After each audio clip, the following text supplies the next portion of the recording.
ಸ್ನೇಹಿತರೆ, ಮೀಡಿಯಾ ಮಾಸ್ಟರ್ಸ್ಗೆ ಸ್ವಾಗತ ಸುಸ್ವಾಗತ. ಗೆಳೆಯರೆ, ಇವತ್ತು ಜಗತ್ತನ್ನು ಅತಿ ಹೆಚ್ಚು ಕಾಡ್ತಾ ಇರೋದು ಭ್ರಷ್ಟಾಚಾರ. ಅದರಲ್ಲೂ ಅಭಿವೃದ್ಧಿಶೀಲ ಹಾಗೂ ಹಿಂದುಳಿದ ದೇಶಗಳಲ್ಲಿ ಭ್ರಷ್ಟಾಚಾರ ಅನ್ನೋದು ವಿಪರೀತ ಪ್ರಮಾಣದಲ್ಲಿ ಇರುತ್ತೆ. ನಮ್ಮಲ್ಲಿ ಭ್ರಷ್ಟಾಚಾರವನ್ನು ಕಡಿಮೆ ಮಾಡೋದಕ್ಕೆ ಏನೇನೋ ಪ್ರಯತ್ನಗಳನ್ನು ಮಾಡ್ತಾ ಇರೋದಾಗಿ ಸರ್ಕಾರ ತೋರಿಸ್ಕೊಳ್ಳುತ್ತಾದ್ರೂ ಅದನ್ನು ಕಡಿಮೆ ಮಾಡೋದಕ್ಕೆ ಕಳೆದ 7.5 ದಶಕಗಳಿಂದಲೂ ಪ್ರಾಮಾಣಿಕ ಪ್ರಯತ್ನಗಳು ನಡೆದಿವೆ ಅಂತೇನು ಅನ್ಸೋದಿಲ್ಲ. ಇನ್ನು ಜಾಗತಿಕವಾಗಿ ಭ್ರಷ್ಟಾಚಾರ ಅನ್ನೋದು ಯಾವ ದೇಶದಲ್ಲಿ ಎಷ್ಟೆಷ್ಟಿದೆ, ಎಲ್ಲಿ ಹೆಚ್ಚಿದೆ, ಎಲ್ಲಿ ಕಡಿಮೆ ಇದೆ ಅನ್ನೋದನ್ನು ಹೇಳೋದಕ್ಕೆ ಟ್ರಾನ್ಸ್ಪರೆನ್ಸಿ ಇಂಟರ್ನ್ಯಾಷನಲ್ ಅನ್ನೋ ಸಂಸ್ಥೆ ಒಂದು ವರದಿಯನ್ನು ಪ್ರತಿ ವರ್ಷ ಬಿಡುಗಡೆ ಮಾಡುತ್ತೆ. ಅದರ ಹೊಸ ವರದಿ ಕೂಡ ಬಂದಿದೆ. ಅದರ ಪ್ರಕಾರ ಭಾರತ, ಅಮೆರಿಕ, ಫ್ರಾನ್ಸ್ ಹೀಗೆ ನಾನಾ ದೇಶಗಳು ಭ್ರಷ್ಟಾಚಾರದ ಇಂಡೆಕ್ಸಲ್ಲಿ ಕಳೆದ ಬಾರಿಗಿಂತ ಈ ಬಾರಿ ಸ್ವಲ್ಪ ಕೆಳಗೆ ಜಾರಿರುವುದು ಕಾಣ್ತಾ ಇದೆ. ಹಾಗೆ ಡೆನ್ಮಾರ್ಕ್ ಮೊದಲ ಸ್ಥಾನವನ್ನು ಉಳಿಸ್ಕೊಂಡಿದೆ ಮತ್ತು ಸೌತ್ ಸುಡಾನ್ಗೆ ಪಾಪ ಈ ಪಟ್ಟಿಲಿ ಕಡೆಯ ರ್ಯಾಂಕ್ ಸಿಕ್ಕಿದೆ. ಹಾಗಾದರೆ ನಮ್ಮ ಭಾರತದ ಪರಿಸ್ಥಿತಿ ಏನು? ನಮ್ಮ ಅಕ್ಕಪಕ್ಕದ ದೇಶಗಳ ಸ್ಥಿತಿಗತಿಗಳು ಹೇಗಿವೆ? ಕಮ್ಯುನಿಸ್ಟ್ ದೇಶ ಅಂತ ಕರೆಸಿಕೊಳ್ಳುವ ಚೈನಾದಲ್ಲಿ ಭ್ರಷ್ಟಾಚಾರ ಇದೆಯಾ ಅಥವಾ ಅದನ್ನು ಅವರು ಸಂಪೂರ್ಣವಾಗಿ ನಿರ್ಮೂಲನೆ ಮಾಡಿದಾರಾ? ಚೈನಾ ಆ ಪಟ್ಟಿಲಿ ಯಾವ ಸ್ಥಾನವನ್ನು ಪಡ್ಕೊಂಡಿದೆ? ಪಾಕಿಸ್ತಾನ ಎಲ್ಲಿದೆ ಅನ್ನೋ ಬಗ್ಗೆ ಒಂದಷ್ಟು ಮಾಹಿತಿಯನ್ನು ನಾವಿಲ್ಲಿ ನೋಡೋಣ.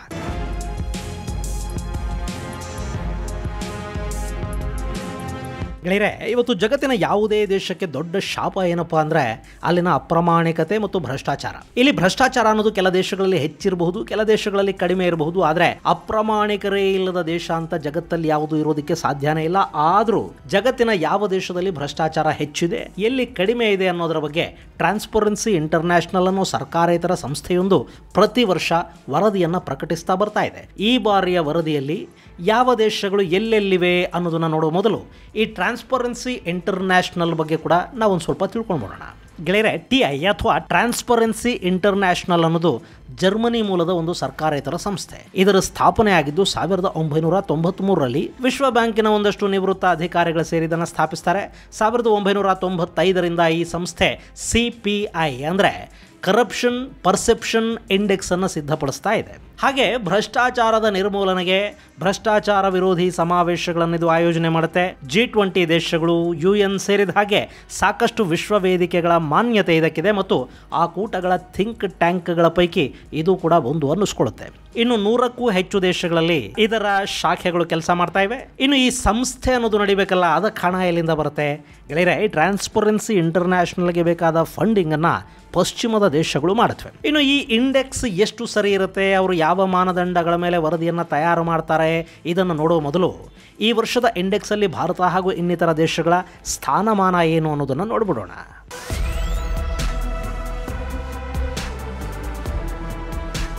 ಸ್ನೇಹಿತರೆ, ಈ ಟ್ರಾನ್ಸ್ಪರೆನ್ಸಿ ಇಂಟರ್ನ್ಯಾಷನಲ್ನ CPIನಲ್ಲಿ ವಿವಿಧ ಮಾನದಂಡಗಳನ್ನು ಆಧಾರವಾಗಿಟ್ಕೊಂಡು ಸರ್ವೆ ಮಾಡಲಾಗುತ್ತೆ. ಅದರಲ್ಲಿ 100 ಅಂಕಗಳಿಗೆ ಯಾವ ದೇಶ ಎಷ್ಟು ಅಂಕಗಳನ್ನು ಗಳಿಸಿದೆ ಅನ್ನೋದರ ಆಧಾರದ ಮೇಲೆ ಅವರಿಗೆ ರ್ಯಾಂಕ್ ಅನ್ನು ಕೊಡಲಾಗುತ್ತೆ. 100ಕ್ಕೆ 100 ಗಳಿಸಿಬಿಟ್ರೆ ಆ ದೇಶ ಫಸ್ಟ್ ರ್ಯಾಂಕ್ ಅನ್ನು ಪಡ್ಕೊಳ್ಳುತ್ತೆ. 0 ಅಂಕ ಪಡ್ಕೊಂಡ್ರೆ ಆ ದೇಶ ಕಡೆಯ ಸ್ಥಾನದಲ್ಲಿ ನಿಲ್ಲುತ್ತೆ. ಇನ್ನು ಈ ಬಾರಿಯ ಮೊದಲ ಸ್ಥಾನದಲ್ಲಿ ಡೆನ್ಮಾರ್ಕ್ ನಿಂತಿದೆ. ಅವರಿಗೆ 90 ಅಂಕಗಳು ಸಿಕ್ಕಿವೆ. ಹಾಗೆ 2ನೇ ಸ್ಥಾನದಲ್ಲಿ 88 ಅಂಕಗಳನ್ನು ಗಳಿಸಿದ ಫಿನ್ಲ್ಯಾಂಡ್ ಇದ್ರೆ 3ನೇ ಸ್ಥಾನದಲ್ಲಿರೋದು ಸಿಂಗಪುರ, ಅದಕ್ಕೆ 84 ಅಂಕಗಳು ಸಿಕ್ಕಿವೆ. ಇನ್ನು ಅತಿ ಕಡಿಮೆ ಅಂಕಗಳು ಅಂದ್ರೆ ನಾವು ಈ ಪಟ್ಟಿಯನ್ನ ಕೆಳಗಿಂದ ನೋಡಿಕೊಂಡು ಬಂದ್ರೆ ಅಲ್ಲಿ ಕೆಳಭಾಗದಲ್ಲಿ ಮೊದಲನೆಯ ಸ್ಥಾನವನ್ನ ದಕ್ಷಿಣ ಸುಡಾನ್ ಪಡ್ಕೊಳ್ತಾ ಇದೆ. ಅವರಿಗೆ 8 ಅಂಕಗಳು ಸಿಕ್ಕಿವೆ. ಸೋಮಾಲಿಯಾ ಕೊನೆಯಿಂದ 2ನೇ ಸ್ಥಾನದಲ್ಲಿ ಕಾಣುತ್ತೆ, ಅದಕ್ಕೆ 9 ಅಂಕಗಳು ಸಿಕ್ಕಿವೆ. ಆ ನಂತರ ಸಾಲಾಗಿ Venezuela, Syria, Yemen, Libya, Eritrea, Equatorial ಗಿನಿಯಾಗಳು ನಮ್ಮ ಕಣ್ಣಿಗೆ ಬೀಳುತ್ತವೆ. ಇನ್ನು ಕಳೆದ 5 ವರ್ಷಗಳಿಂದ ಭ್ರಷ್ಟಾಚಾರವನ್ನು ಕಡಿಮೆ ಮಾಡಿಕೊಳ್ತಾ ಅಂಕಗಳನ್ನು ಹೆಚ್ಚು ಮಾಡಿಕೊಳ್ತಾ ಇರೋ ದೇಶಗಳ ಪಟ್ಟಿ ಕೂಡ ಇದರಲ್ಲಿದೆ. ಅದರಲ್ಲಿ 7 ದೇಶಗಳಿವೆ. ಅವು ಯಾವುವು ಅಂದರೆ Dominic Republic, Kosovo, Kuwait, Maldives, Moldova ಮತ್ತು ಜಾಂಬಿಯಾ. ಗೆಳೆಯರೆ, ಅರಬ್ ದೇಶಗಳಲ್ಲಿ ಸಣ್ಣ ಸಣ್ಣ ತಪ್ಪಿಗೆ ದೊಡ್ಡ ಶಿಕ್ಷೆ ಇದೆ ಅಂತ ನಾವೆಲ್ಲ ಅಂದ್ಕೋತೀವಿ. ಹಾಗಿರೋದು ಹೌದು ಕೂಡ. ಹಾಗಂತ ಅಲ್ಲಿ ಭ್ರಷ್ಟಾಚಾರ ಅನ್ನೋದು ಸಂಪೂರ್ಣವಾಗಿ ಇಲ್ಲವೇ ಇಲ್ಲ ಅಂತೇನಲ್ಲ. ಕುವೈತ್ ಅನ್ನೋ ಪುಟ್ಟ ದೇಶ 46 ಅಂಕಗಳನ್ನು ಗಳಿಸಿ ಭಾರತಕ್ಕಿಂತ ಸ್ವಲ್ಪ ಮೇಲಿರೋದು ಕಾಣಿಸುತ್ತಾದರೂ ಕೂಡ ಯುರೋಪಿಯನ್ ದೇಶಗಳ ಹಾಗೆ ಅಥವಾ ಸಿಂಗಪುರದ ಹಾಗೆ ಭ್ರಷ್ಟಾಚಾರ ನಿಗ್ರಹದಲ್ಲಿ ಅದು ತುಂಬ ದೊಡ್ಡ ಸಾಧನೆಯನ್ನು ಮಾಡಿರೋ ಲಕ್ಷಣಗಳೇನು ಕಾಣ್ತಾ ಇಲ್ಲ. ಇನ್ನು Australia, Belarus, Belgium, El Salvador, France, Kyrgyzstan, Lebanon, Myanmar, Nicaragua, Russia, Sri Lanka, UK ಮತ್ತು ವೆನೆಜುವೆಲಾಗಳು ಕಳೆದ 5 ವರ್ಷಗಳಿಂದ ಈ ಪಟ್ಟಿಯಲ್ಲಿ ಅಂಕ ಕುಸಿತವನ್ನು ಕಾಣ್ತಾ ಇರೋ ದೇಶಗಳು ಅನ್ನಿಸ್ಕೊಳ್ತಾ ಇವೆ. ಇನ್ನು ಅಮೆರಿಕ ಇದೆಯಲ್ಲ, ಅದು ಈ ಪಟ್ಟಿಯಲ್ಲಿ ಟಾಪ್ 25ಗಿಂತ ಕಡಿಮೆ ಇದೆ. ಅಮೆರಿಕ ಗಳಿಸಿರೋದು 65 ಅಂಕಗಳು 100ಕ್ಕೆ, ಮತ್ತು ಈ ಪಟ್ಟಿಯಲ್ಲಿ ಅಮೆರಿಕಾಗೆ ಸಿಕ್ಕಿರೋದು 28ನೇ ಸ್ಥಾನ. ಹಾಗೆ ಇಸ್ರೇಲ್ 64 ಅಂಕಗಳ ಜೊತೆ 30ನೇ ಸ್ಥಾನದಲ್ಲಿದೆ. ದಕ್ಷಿಣ ಕೊರಿಯಾ ಇಸ್ರೇಲಿನ ನಂತರದ ಸ್ಥಾನದಲ್ಲಿ ಕಾಣಿಸ್ಕೊಳ್ಳುತ್ತೆ. ಇನ್ನು ತಲಾ 59 ಅಂಕಗಳನ್ನು ಪಡ್ಕೊಂಡಿರೋ ಕತಾರ್ ಹಾಗೂ ಸೌದಿ ಅರೇಬಿಯಾಗಳು 38ನೇ ಸ್ಥಾನದಲ್ಲಿ ಕಾಣಿಸ್ಕೊಂಡ್ರೆ, UAE 68 ಅಂಕಗಳೊಂದಿಗೆ 23ನೇ ಸ್ಥಾನದಲ್ಲಿದೆ. ಕುವೈತ್ಗೆ ಸಿಕ್ಕಿರೋದು 46 ಅಂಕಗಳು ಹಾಗೂ 65ನೇ ಸ್ಥಾನ. ಹಾಗೆ 43 ಅಂಕಗಳೊಂದಿಗೆ ಕಮ್ಯುನಿಸ್ಟರ ಚೈನಾ 76ನೇ ಸ್ಥಾನವನ್ನು ಪಡ್ಕೊಂಡಿದೆ. ಭಾರತಕ್ಕೆ ಸಿಕ್ಕಿರೋದು 38 ಅಂಕಗಳು ಹಾಗೂ ಭಾರತ 180 ದೇಶಗಳ ಈ ಪಟ್ಟಿಯಲ್ಲಿ 96ನೇ ಸ್ಥಾನವನ್ನು ಪಡ್ಕೊಳ್ತಾ ಇದೆ. ಚೈನಾಗೂ ಭಾರತಕ್ಕೂ ನಡುವೆ 20 ಸ್ಥಾನಗಳ ಅಂತರ ಇದೆ. ಇಲ್ಲಿ ಕಳೆದ ವರ್ಷಕ್ಕೆ ಹೋಲಿಸಿದರೆ ಭಾರತ 1 ಅಂಕವನ್ನು ಕಳ್ಕೊಳ್ತಾ ಇದೆ. ಇನ್ನು ಪಾಕಿಸ್ತಾನ 27 ಅಂಕಗಳನ್ನು ಗಳಿಸುವ ಮೂಲಕ ಈ ಪಟ್ಟಿಯಲ್ಲಿ 135ನೇ ಸ್ಥಾನವನ್ನು ಗಳಿಸಿದರೆ, ಬಾಂಗ್ಲಾದೇಶ 23 ಅಂಕಗಳೊಂದಿಗೆ 151ನೇ ಸ್ಥಾನದಲ್ಲಿ ಕಾಣಿಸ್ಕೊಳ್ತಾ ಇದೆ. ಇನ್ನು ಭೂತಾನ್ ಬಗ್ಗೆ ಕೂಡ ಇಲ್ಲಿ ನಿಮಗೆ ಹೇಳಬೇಕು ಗೆಳೆಯರೆ, ಭಾರತ ಹಾಗೂ ಚೈನಾಗಳ ನಡುವೆ ಇರೋ ಈ ಭೂತಾನ್ ಅನ್ನೋ ಪುಟ್ಟ ದೇಶ ಇದೆ ನೋಡಿ, ಇದು ಭ್ರಷ್ಟಾಚಾರದ ಇಂಡೆಕ್ಸಲ್ಲಿ 72 ಅಂಕಗಳೊಂದಿಗೆ 18ನೇ ಸ್ಥಾನದಲ್ಲಿ ಕಾಣಿಸ್ಕೊಳ್ತಾ ಇದೆ. ಇಲ್ಲಿ ನಾವು ಗಮನಿಸಬೇಕಿರೋದೇನು ಅಂದರೆ, ಭ್ರಷ್ಟಾಚಾರ ಕಡಿಮೆ ಆಗೋದಕ್ಕೆ ಅಥವಾ ಹೆಚ್ಚಾಗೋದಕ್ಕೆ ಆ ದೇಶದ ಆರ್ಥಿಕ ಸಂಪನ್ಮೂಲಗಳು, ಅಲ್ಲಿನ ಅಭಿವೃದ್ಧಿ ಅಥವಾ ಶ್ರೀಮಂತಿಕೆ ಅನ್ನೋದು ಮುಖ್ಯ ಆಗೋದಿಲ್ಲ. ಶ್ರೀಮಂತಿಕೆ ಅಂದರೆ ಬರೀ ಹಣಕಾಸು ಕೂಡ ಅಲ್ಲ. ಹಾಗೆ ನೋಡಿದರೆ ಭೂತಾನ್ ಆರ್ಥಿಕವಾಗಿ ತುಂಬ ಶ್ರೀಮಂತ ದೇಶ ಅಲ್ಲ, ಆದರೆ ಅವರು ಸಂತೋಷವಾಗೇ ಇದ್ದಾರೆ, ಪ್ರಾಮಾಣಿಕವಾಗಿದ್ದಾರೆ. ಪ್ರಾಮಾಣಿಕವಾಗಿದ್ದರೆ ಸಂತೋಷ ಅನ್ನೋದು ತಾನಾಗಿ ಬಂದುಬಿಡುತ್ತೆ. ಪಕ್ಕದಲ್ಲಿರೋರನ್ನ ನೋಡಿ ಕರ್ಬೋದಕ್ಕೆ ಶುರು ಮಾಡಿದರೆ ನಮಗೂ ಭ್ರಷ್ಟರಾಗಬೇಕು ಅನ್ನಿಸ್ತಾ ಹೋಗುತ್ತೆ. ಸೊ ಭೂತಾನ್ ಶ್ರೀಮಂತಿಕೆ ಇಲ್ಲದೇ ಇದ್ರೂ ಕೂಡ ಭ್ರಷ್ಟ ದೇಶ ಆಗಿಲ್ಲ.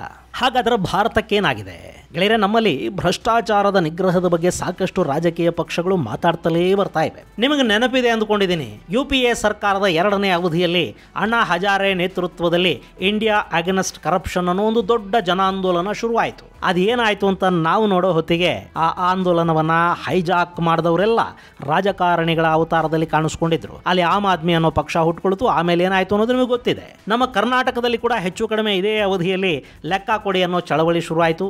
ಪಾಪ ಅದರಲ್ಲಿದ್ದವರು ಈಗೆಲ್ಲಿದ್ದಾರೆ ಗೊತ್ತಿಲ್ಲ. ಅದರ ನೇತೃತ್ವ ವಹಿಸಿದ್ದವರು ರಾಜಕಾರಣಿಗಳ ಪಕ್ಕದಲ್ಲಿ ಕಾಣಿಸ್ಕೊಂಡು ಅಧಿಕಾರ ಅನುಭವಿಸೋದಕ್ಕೆ ಶುರುವಾದ ಕೂಡಲೇ ಕಾರ್ಯಕರ್ತರು ಕಳೆದು ಹೋದರು. ಇದು ಜನಾಂದೋಲನದ ವಿಷಯ. ಆದರೆ ಸರ್ಕಾರ ಕರಪ್ಷನ್ನ ಕಡಿಮೆ ಮಾಡೋದಕ್ಕೆ ಅಂತ ಹೇಳಿ ಡಿಮಾನಿಟೈಸೇಷನ್ ಮಾಡ್ತು. ಆದರೆ ಭ್ರಷ್ಟಾಚಾರ ಕಡಿಮೆ ಆಗಿರೋದು ಎಲ್ಲಾದರೂ ಕಾಣ್ತಾ ಇದೆಯಾ? ಹಣಕಾಸಿನ ವರ್ಗಾವಣೆಯಲ್ಲಿ ಟ್ರಾನ್ಸ್ಪರೆನ್ಸಿ ಇರಬೇಕು ಅಂತ ಒಂದಷ್ಟು ಕಾನೂನುಗಳನ್ನು ಜಾರಿಗೆ ತರಲಾಯಿತು. ಇಷ್ಟು ಹಣ ನಗದನ್ನು ಡ್ರಾ ಮಾಡಬಾರ್ದು, ಇಷ್ಟಕ್ಕಿಂತ ಹೆಚ್ಚು ಹಣ ಕ್ಯಾಶ್ ರೂಪದಲ್ಲಿ ಯಾರು ಇಟ್ಕೋಬಾರ್ದು. ಇಂಥ ಕಾನೂನುಗಳಿಂದ ಏನಾದರೂ ಪ್ರಯೋಜನ ಆಯ್ತಾ? ಗೊತ್ತಿಲ್ಲ. ಹಣಕಾಸಿನ ಅಕ್ರಮ ವರ್ಗಾವಣೆಯನ್ನು ತಡೆಯೋದಕ್ಕೆ ಇಡಿ, ತೆರಿಗೆ ಇಲಾಖೆಗಳು ಕೆಲಸ ಮಾಡ್ತಲೇ ಇವೆ. ಆದರೆ ಅಕ್ರಮಗಳನ್ನು ನಿಯಂತ್ರಿಸೋದಕ್ಕೆ ಸಾಧ್ಯ ಆಗಿಲ್ಲ. ನಮ್ಮಲ್ಲಿ ಯಾವ ಚುನಾವಣೆ ಹಣ ಇಲ್ಲದೆ ನಡೆಯುತ್ತೆ? ಯಾವ ಸರ್ಕಾರಿ ಇಲಾಖೆಯಲ್ಲಿ ಹಣ ಕೊಡದೇ ಇದ್ರೂ ಕೆಲಸನ ಮಾಡಿಕೊಡ್ತಾರೆ ಹೇಳಿ? ಯಾವ ರಾಜಕಾರಣಿ ತನ್ನ ಕೈ ಬಾಯಿಗಳನ್ನು ಇವತ್ತು ಶುದ್ಧವಾಗಿಟ್ಕೊಂಡಿದ್ದಾನೆ? ಹೋಗಲಿ, ಮಠಾಧಿಪತಿಗಳು ಅಂದರೆ ನಮಗೆ ನೀತಿ ಹೇಳೋದಕ್ಕೆ, ಧರ್ಮ ಬೋಧನೆ ಮಾಡೋದಕ್ಕೆ ಕೂತಿದಾರಲ್ಲ, ಅವರಾದರೂ ಪ್ರಾಮಾಣಿಕವಾಗಿದ್ದಾರ? ಛಲಬೇಕು ಶರಣಂಗೆ ಪರಧನವ ನೊಲೆನೆಂಬ, ಛಲಬೇಕು ಶರಣಂಗೆ ಪರಸತಿಯ ನೊಲೆನೆಂಬ ಅನ್ನೋ ಅಣ್ಣನವರ ವಚನಗಳನ್ನು ನಮ್ಮಲ್ಲಿ ಎಷ್ಟು ಜನ ಪಾಲಿಸ್ತಾ ಇದ್ದೀವಿ ಗೆಳೆಯರೆ? ಭ್ರಷ್ಟಾಚಾರವನ್ನು ಭಾರತದಲ್ಲಿ ಕಡಿಮೆ ಮಾಡೋದು ಸಾಧ್ಯವಾಗದ ಮಾತಂತೂ ಅಲ್ಲ. ಅದರಲ್ಲೂ ಕೆಳಮಟ್ಟದಲ್ಲಿನ ಭ್ರಷ್ಟಾಚಾರವನ್ನು, ಅಂದರೆ ಯಾವುದರಲ್ಲಿ ಸಾರ್ವಜನಿಕರು ನೇರವಾಗಿ ಸಮಸ್ಯೆಗೆ ಈಡಾಗ್ತಾ ಇದ್ದಾರೋ ಆ ಹಂತಗಳಲ್ಲಿನ ಭ್ರಷ್ಟಾಚಾರವನ್ನು ಕಡಿಮೆ ಮಾಡೋದಂತೂ ಖಂಡಿತ ಅಸಾಧ್ಯದ ಕೆಲಸ ಅಲ್ಲ. ಆದರೆ ಅದನ್ನು ಮಾಡೋದಕ್ಕೆ ನಮಗೆ ಇಚ್ಛಾಶಕ್ತಿ ಇಲ್ಲ ಅಷ್ಟೇ. ಈಗ ರೆವೆನ್ಯೂ ಇಲಾಖೆ ಇದೆ, ಪಾಪ ತುಂಬ ಬಡತನದಲ್ಲಿರೋ ಇಲಾಖೆ. ಆದರೆ ಅದರಲ್ಲಿ ಕೆಲಸ ಮಾಡೋ ನೌಕರರೆಲ್ಲ ಬಹುತೇಕ ಶ್ರೀಮಂತರೇ. ಅಲ್ಲಿ ಒಂದು ದಾಖಲೆ ಮಾಡಿಸ್ಕೋಬೇಕು ಅಂದ್ರೂ ಲಕ್ಷಾಂತರ ರೂಪಾಯಿ ಹಣ ಖರ್ಚಾಗತ್ತೆ. ನಿಮ್ಮದೇ ಆಸ್ತಿಯನ್ನ ನಿಮ್ಮ ಹೆಸರಿಗೆ ದಾಖಲೆ ಮಾಡ್ಕೊಳ್ಳೋದಕ್ಕೆ ಲಕ್ಷ ಲಕ್ಷ ಲಂಚ ತೆರಬೇಕು. ಅದನ್ನ ಡಿಜಿಟಲೈಸೇಷನ್ ಮಾಡಿ ನೋಡಿ. ಯಾರು ಸರ್ಕಾರಿ ಕಚೇರಿಗೆ ಹೋಗಬೇಕಾದ ಅಗತ್ಯನೇ ಇಲ್ಲ. ಬರೀ ದಾಖಲೆಗಳನ್ನು ಆನ್ಲೈನ್ನಲ್ಲಿ ಸಲ್ಲಿಸಿ ನಿಮ್ಮ ಕೆಲಸ ಮಾಡ್ಕೊಳ್ಳಿ ಅನ್ನೋ ಥರದ ವ್ಯವಸ್ಥೆಯನ್ನು ಜಾರಿಗೆ ತಂದು ನೋಡಲಿ. ಭ್ರಷ್ಟಾಚಾರಕ್ಕಲ್ಲಿ ಅವಕಾಶ ಇರೋದಿಲ್ಲ. ಆದರೆ ನಮ್ಮಲ್ಲಿ ಹೆಂಗೆ ಅಂದರೆ ಅಲ್ಲಿ ಕೂಡ ಕಳ್ಳದಾರಿಗಳನ್ನ ಹುಡುಕೊಂಡು ಬಿಡ್ತಾರೆ. ಆ ಸರ್ಕಾರಿ ಸರ್ವರ್ಗಳು ಕೆಲಸ ಮಾಡೋದೇ ಇಲ್ಲಪ್ಪ. ನಾವೇ ಅಪ್ಲೋಡ್ ಮಾಡಿದರೆ ಅದು ತಗೊಳ್ಳೋದೇ ಇಲ್ಲ. ಅದಕ್ಕೆ ಮತ್ತೆ ಬ್ರೋಕರ್ಗಳ ಹತ್ರಕ್ಕೆ ಹೋಗಬೇಕು, ಅವನ ಮೂಲಕ ವಸೂಲಿ ಶುರುವಾಗುತ್ತೆ. ಇಲ್ಲಿ ಅಪ್ರಾಮಾಣಿಕತೆ ಅನ್ನೋದು ನಮ್ಮ ಜೀನ್ಸಲ್ಲಿದೆ. ಅದನ್ನು ತೆಗೆದು ಹಾಕೋದು ಹೇಗೆ ಅನ್ನೋದು ಈಗ ಪ್ರಶ್ನೆ. ಕೆಳಗಿಂದ ಮೇಲಿನವರೆಗೆ ಅಂದರೆ ಓಟಿಗೆ 2,000 ರೂಪಾಯಿ ತಗೊಳ್ಳೋ ಮತದಾರನಿಂದ ಹಿಡಿದು ಪೋಸ್ಟಿಂಗ್ಗೆ ಹಣ ಕೊಟ್ಟು ಬರೋ ಸರ್ಕಾರಿ ನೌಕರನವರೆಗೆ ಎಲ್ಲರೂ ಎಲ್ಲದರಲ್ಲೂ ಭ್ರಷ್ಟಾಚಾರವೇ ತುಂಬಿರುವಾಗ ಕ್ಲೀನ್ ಆಗಬೇಕಾಗಿರೋದು ನಮ್ಮ ಜೀನ್ಸ್ ಅಲ್ವಾ. ಭಾರತದಲ್ಲಿ ಭ್ರಷ್ಟಾಚಾರ ಕಡಿಮೆ ಆಗದೇ ಇರೋದಕ್ಕೆ ಕಾರಣ ನಾವೇ ಹೊರತು ಬೇರೆ ಯಾರೂ ಅಲ್ಲ.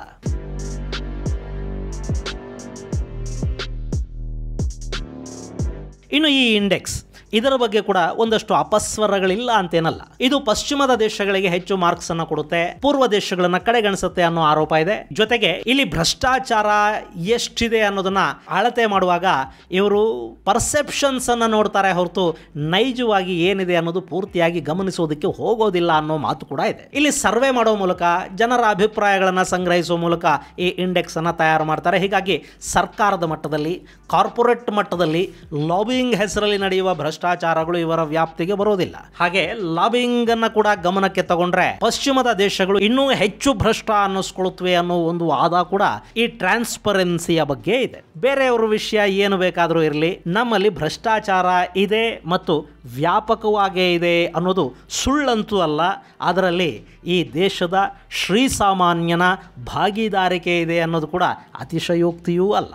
ಇದು ಗೆಳೆಯರೆ ಕರಪ್ಷನ್ ಪರ್ಸೆಪ್ಷನ್ ಇಂಡೆಕ್ಸ್ ಕುರಿತಾದ ಒಂದಷ್ಟು ಮಾಹಿತಿ. ಮುಂದಿನ ಸಂಚಿಕೆಯಲ್ಲಿ ಮತ್ತಷ್ಟು ವಿಶೇಷಗಳ ಜೊತೆ ಮತ್ತೆ ಭೇಟಿಯಾಗೋಣ. ಅಲ್ಲಿವರೆಗೆ ಜೈ ಹಿಂದ್, ಜೈ ಕರ್ನಾಟಕ.